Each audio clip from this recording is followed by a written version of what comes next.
বিশ্বের সামনে নিজেকে শান্তিদূত হিসেবে তুলে ধরতে মরিয়া যুক্তরাষ্ট্র। সরাসরি সেনা না পাঠিয়ে এবার নতুন কৌশলে গাজা সংকটে ভূমিকা রাখতে চাইছে ওয়াশিংটন।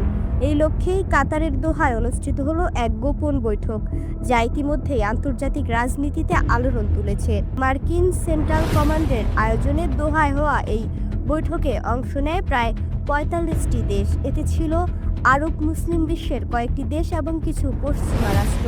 তবে সবচেয়ে নজরকাড়া বিষয়, এই বৈঠকে আমন্ত্রণ জানানো হয়নি ইসরায়েলকে। বৈঠকের মূল লক্ষ্য ছিল গাজায় একটি আন্তর্জাতিক স্থিতিশীলতা বা শান্তিরক্ষী বাহিনীর কাঠামো তৈরি। যুক্তরাষ্ট্রের ধারণা, এই বাহিনী ভবিষ্যতে গাজার নিরাপত্তা ও প্রশাসনিক স্থিতিশীলতায় গুরুত্বপূর্ণ ভূমিকা রাখতে পারে। গত কয়েক সপ্তাহ ধরে এ নিয়ে নীরবে কূটনৈতিক তৎপরতা চালাচ্ছে ওয়াশিংটন। বৈঠকে আলোচনা হয়েছে বাহিনীর দায়িত্ব কী হবে, কোথায় মোতায়েন করা হবে, তারা অস্ত্র বহন করবে কিনা এবং করলে কী ধরনের অস্ত্র ব্যবহার করা হবে, এমনকি কমান্ডো ও রুলস অফ এনগেজমেন্ট নিয়েও। তবে বড় প্রশ্ন হলো, কে সেনা পাঠাবে? বাস্তবতা বলছে অধিকাংশ দেশ সরাসরি সেনা পাঠাতে আগ্রহী নয়। অনেক দেশ অর্থনৈতিক সহায়তা, প্রশিক্ষণ ও লজিস্টিক সাপোর্ট দিতে চায়, কারণ গাজায় মোতায়েন মানে সংঘর্ষে জড়িয়ে পড়ার ঝুঁকি।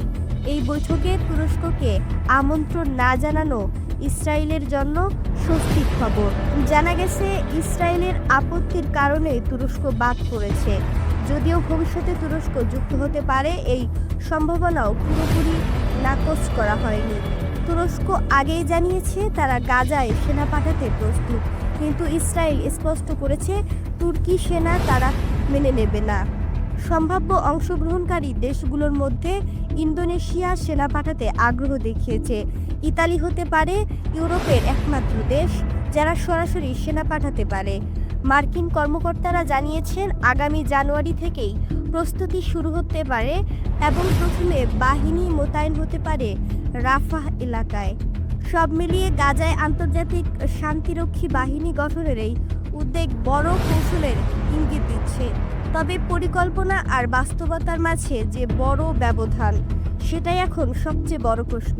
আপনার মতামত কমেন্টে জানান এবং নতুন আপডেট পেতে এখনই সাবস্ক্রাইব করুন আমাদের চ্যানেলটি এবং পাশে থাকা বেল আইকনটি ক্লিক করতে ভুলবেন না।